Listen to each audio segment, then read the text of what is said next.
Khan career study channel पर आप लोग का स्वागत है। आज हम लोग 2026 का जो मॉडल क्वेश्चन पेपर है उसके बारे में चर्चा करेंगे, माइंड सेटअप करेंगे इसमें किस तरह एग्जाम में बिना टेंशन का बढ़िया से बढ़िया लिखें और नंबर प्राप्त करें। बढ़िया से समझना है इसको। तो जो एग्जाम हम लोग देंगे जाकर सेंटर पर, वो एग्जाम मात्र 70 नंबर का होगा। 30 नंबर का इसमें प्रैक्टिकल का एग्जाम होता है जो कॉलेज पर होता है, और एक्सटर्नल एग्जाम में जो सेंटर पर जाकर एग्जाम दिया जाएगा वो 70 नंबर का होगा। इस 70 नंबर में से 70 नंबर में 3 चीज आएंगे, एक ऑब्जेक्टिव, दूसरा लघु उत्तरीय प्रश्न और तीसरा दीर्घ उत्तरीय प्रश्न। लिखना क्या होता है कि इसमें मात्र 35 क्वेश्चन का ही आंसर देना होता है वैकल्पिक में यानी ऑब्जेक्टिव में। दूसरा लघु उत्तरीय जो होगा, शॉर्ट टाइप जो क्वेश्चन होगा, शॉर्ट टाइप क्वेश्चन, उसमें हमको 10 ही क्वेश्चन का आंसर देना होता है, और जो लॉन्ग टाइप क्वेश्चन होगा उसमें मात्र 3 क्वेश्चन का ही आंसर देना होता है। इस तरह अगर हम इसे ऐड करें तो हो जाता है 538 और 314, लगभग 48 क्वेश्चन। इतने क्वेश्चन का ही आंसर हमें देना होता है, लेकिन आप बोर्ड पर देखेंगे तो कुल प्रश्नों की संख्या यहाँ पे 96 दिया हुआ है। 96 को अगर हम 2 से डिवाइड कर दें तो 48 आता है, यानी डबल क्वेश्चन होता है, उसमें से 50% बनाना होता है। 70 में से मात्र 35 क्वेश्चन का ही आंसर हमें देना होता है, 35 क्वेश्चन। अब दूसरी बात है कि कोई बच्चा 35 से अधिक क्वेश्चन का आंसर अगर दे दिया तो कौन सा नंबर उसमें सिलेक्ट होगा, तो 1 to 35 काउंट किया जाएगा। उस 35 में जो भी क्वेश्चन का आंसर आपने दिया है सिर्फ उसी को ही सिलेक्ट किया जाएगा, भले ही उसके बाद वाला क्वेश्चन आपने कितना भी सही बनाया है उसको सिलेक्ट नहीं किया जाएगा। इस पर विशेष ध्यान देना होगा, क्योंकि बहुत सारे बच्चे ये सोचते हैं कि हमने तो सिलेक्ट कर दिया 3 नंबर या 10 नंबर क्वेश्चन का आंसर, वह गलत है। उसकी जगह हम 48 नंबर का क्वेश्चन बना दें या 55 नंबर वाला क्वेश्चन का आंसर सही बना दें तो वो सिलेक्ट होगा, तो वो नहीं होगा। होगा वही जो 1 से यानी क्रमबद्ध तरीके से 1 से 35 तक का आंसर होगा, उसी को सिलेक्ट किया जाएगा, चाहे उसका आंसर सही हो या गलत हो। तो इस पर सबसे ज्यादा ध्यान देने की जरूरत है, क्योंकि इसमें अधिक से अधिक नंबर प्राप्त किया जा सकता है, इसलिए विशेष ध्यान हमें ऑब्जेक्टिव पर देना होगा। जरूरी नहीं है, क्योंकि प्रैक्टिकल में ध्यान रखना है, प्रैक्टिकल में 12 नंबर से कम नहीं आना चाहिए। उसी तरह इसमें जो ऑब्जेक्टिव का 35 नंबर का पेपर होगा, इसमें भी 13-14 नंबर से कम नहीं आना चाहिए। 13-14 नंबर से कम नहीं आना चाहिए, नहीं तो यहाँ भी क्रॉस लग सकता है, लगता है। उसी तरह अगर ये दीर्घ उत्तरीय लघु उत्तरीय है तो ये भी 35 नंबर का होता है। तो लघु उत्तरीय दीर्घ उत्तरीय मिलाकर 35 नंबर का होता है, और ऑब्जेक्टिव 35 नंबर का होगा, दोनों मिलाकर होता है 70 नंबर। तो सब्जेक्टिव में भी 35 नंबर का जो एग्जाम होगा उसमें भी 13-14 नंबर से किसी भी हाल में कम नंबर नहीं आना चाहिए, नहीं तो वहां भी क्रॉस लग जाएगा। क्योंकि कुछ लोगों का सोचना होता है कि ऑब्जेक्टिव में मैंने तो 35 नंबर प्राप्त कर लिया और सब्जेक्टिव में 10 ही नंबर का लिखा जैसे भी, तो हम पास हो जाएंगे। 35 10 45, तो आप पास नहीं हो सकते हैं। सब्जेक्टिव 35 नंबर का पूछेगा, उसमें भी 13-14 नंबर से कम नहीं आना चाहिए। उसी तरह ऑब्जेक्टिव भी 35 नंबर का होगा, वो भी 13-14 नंबर से कम नहीं आना चाहिए। और उसी तरह प्रैक्टिकल भी 30 नंबर का होता है, वो भी 12 नंबर से कम नहीं आने चाहिए, तब जाके हम या कोई भी बच्चा पास होता है। इसका विशेष ध्यान देना होगा। उसके बाद इसमें क्वेश्चन को समझना होगा, पैटर्न कैसे लिखना है, तो सब जानने होते हैं। यहाँ पे सबसे बड़ी बात है कि परीक्षार्थी यथासंभव अपने ही शब्दों में उत्तर दे। यहाँ पे बच्चे ध्यान नहीं देते हैं, देना होगा कि अपने ही शब्द में दे। जैसे आपने किताब से आंसर हूबहू रट लिया, बहुत तेज हैं, रट लिया आपने, लिख भी दिया और नंबर नहीं मिला, वैसा ऐसा बहुत सुनने में आता है।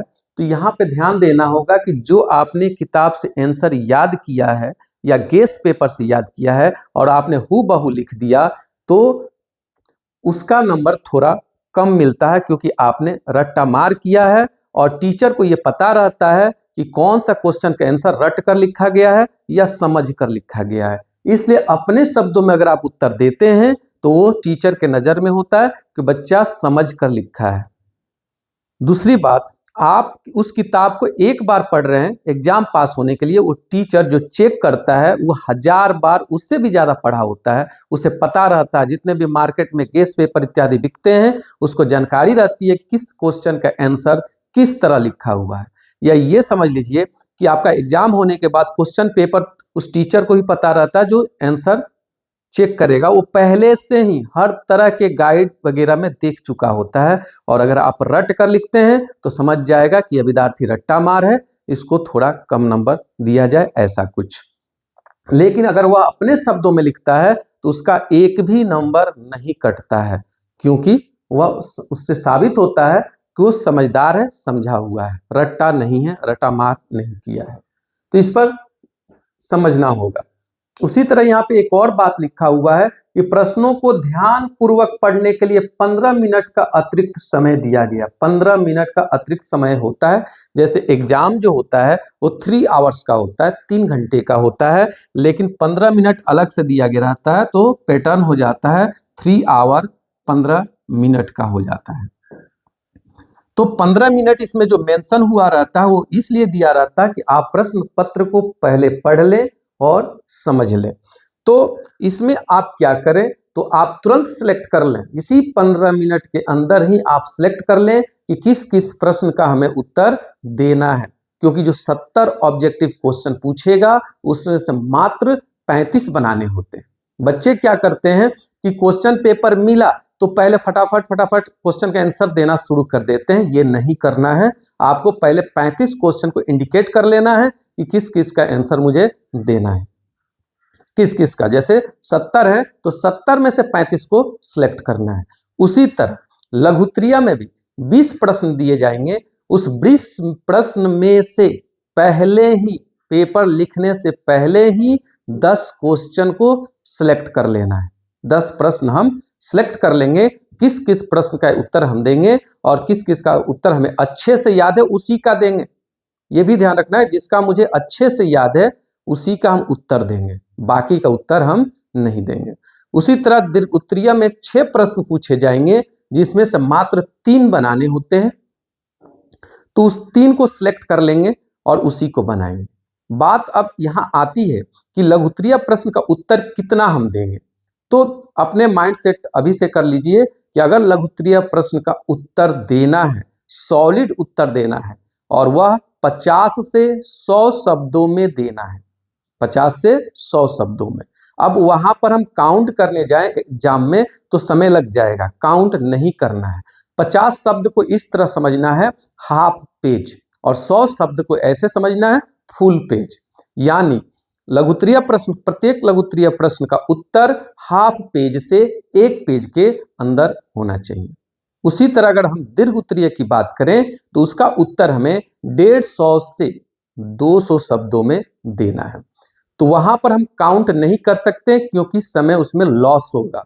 उससे बचने के लिए माइंड सेटअप कर लीजिए कि दीर्घ उत्तरीय प्रश्न का उत्तर 1.5 पेज से 2 पेज में देंगे, कम से कम 1.5 पेज, उससे कम नहीं करना है, यह सेटअप करना है।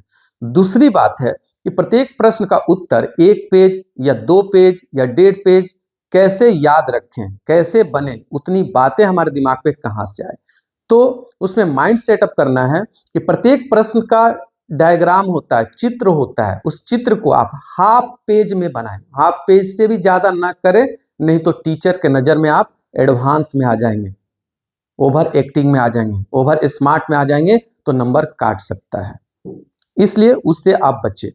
तो कुछ लिखने के बाद चित्र को बीच में मेंशन करें और उसके बाद फिर कुछ लिखें, उसके बाद एग्जाम्पल इत्यादि मेंशन करें। उसमें भी अगर कोई विशेष बात दिखे या समझ में आता हो तो नोट करके मेंशन कर दें। इस तरह से आप उत्तर की संख्या 1 पेज से 2 पेज तक बढ़ा सकते हैं।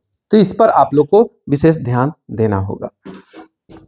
उसके बाद और भी चीज पर आप ध्यान दे सकते हैं, जैसे आपको एक क्वेश्चन याद है लेकिन उसी की जैसा दूसरा क्वेश्चन पूछा और आप ये समझते हैं कि आपने याद नहीं किया है या पढ़ा नहीं है या दिमाग पे नहीं आता, तो आप उस जो गेस पेपर यूज करते हैं या नोट्स यूज करते हैं उसमें पर्यायवाची शब्द जैसे भी क्वेश्चन पूछते हैं, यानी एक क्वेश्चन का आंसर दूसरे क्वेश्चन से मिलता जुलता होता है या वही लिखना होता है।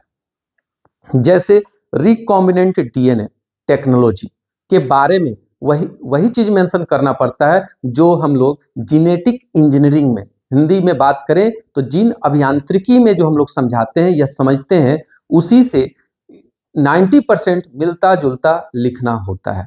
या उसी को अगर हिंदी में पूछ दिया पुनर्योगज डीएनए तो उसमें भी वही मेंशन करना होता है 99%। थोड़ा सा डिफरेंस होता है, बाकी सब सेम होता है। तो इस तरह का ध्यान हम लोग को रखना होगा एग्जाम के लिए। और हम लोग इसे समझाने के लिए लगभग 70 क्वेश्चन का सीरीज लेकर आ रहे हैं, जो एक एपिसोड में मात्र 10 क्वेश्चन को हम समझाएंगे और उस 10 क्वेश्चन का आंसर एक हिंट देंगे जिससे आप उसे अधिक मात्रा में यानी 1 पेज से 2 पेज में लिखने की क्षमता बढ़ा सकते हैं। उसे आप देखेंगे और समझेंगे और कमेंट भी कर सकते हैं। उसके बाद कह रहा है यहाँ पे कि क्वेश्चन जो आएगा वो 2 खंड में आएगा। एक बोला जा रहा है खंड अ और दूसरा होगा खंड ब होगा। खंड अ में ऑब्जेक्टिव यानी वैकल्पिक प्रश्न का उत्तर देना होता है, जिसमें 70 प्रश्न पूछे गए होंगे, जिसमें से मात्र 35 का आंसर देना है। खंड ब में दीर्घोत्तरीय और लघुत्तरीय प्रश्न आते हैं जिसका उत्तर देना होता है। तो इस तरह से ये क्वेश्चन पेपर है, क्वेश्चन पेपर होता है, इसे आप समझ सकते हैं। और भी अगर आपको कुछ समझना होता है तो समझ सकते हैं। इसमें लास्ट में एक चीज मेंशन किया गया है कि किसी प्रकार के इलेक्ट्रॉनिक्स उपकरण का प्रयोग पूर्णतया वर्जित है। कोई भी इलेक्ट्रॉनिक सामान आप नहीं ले जा सकते, उसे नहीं ले जा सकते हैं, नहीं ले जाना है, डिस्टर्ब नहीं होना है, माइंड एकदम फ्रेश रखना है, टेंशन लेकर नहीं जाना है। तो जो हम लोग सीरीज देने जा रहे हैं, दे रहे हैं, उसे आप जरूर देखें क्योंकि 70 प्रश्न होंगे और 100% सब्जेक्टिव उसमें लड़ेगा। और ये जब सीरीज जैसे ही खत्म होगी तो आपके लिए वैकल्पिक प्रश्न जो पूछे जा रहे हैं 70 प्रश्न, उसको भी हम बोर्ड पर कराएंगे जिससे आप लाइव देखें और समझें। तो अब हम आपसे ये कहेंगे कि इस वीडियो को आप लाइक जरूर करें, सब्सक्राइब करें, शेयर करें और कमेंट करें, क्योंकि जितना आप करेंगे, जितने बच्चों को ये वीडियो मिलेगा वो एग्जाम में अच्छे से अच्छे नंबर प्राप्त कर सकते हैं। उनका संदेह खत्म हो सकता है, क्योंकि एग्जाम में संदेह ज्यादा होने लगता है कि हमने जो साल भर पढ़ा अब मुझे वो याद नहीं है, कैसे अब क्या करें या ना करें। तो ये हम लोग का वीडियो आपके लिए बहुत ज्यादा सहायक साबित होगा, इसलिए आप इसे शेयर जरूर करें एक दूसरे से और देखें और समझें। नेक्स्ट वीडियो के लिए इंतजार करें। धन्यवाद।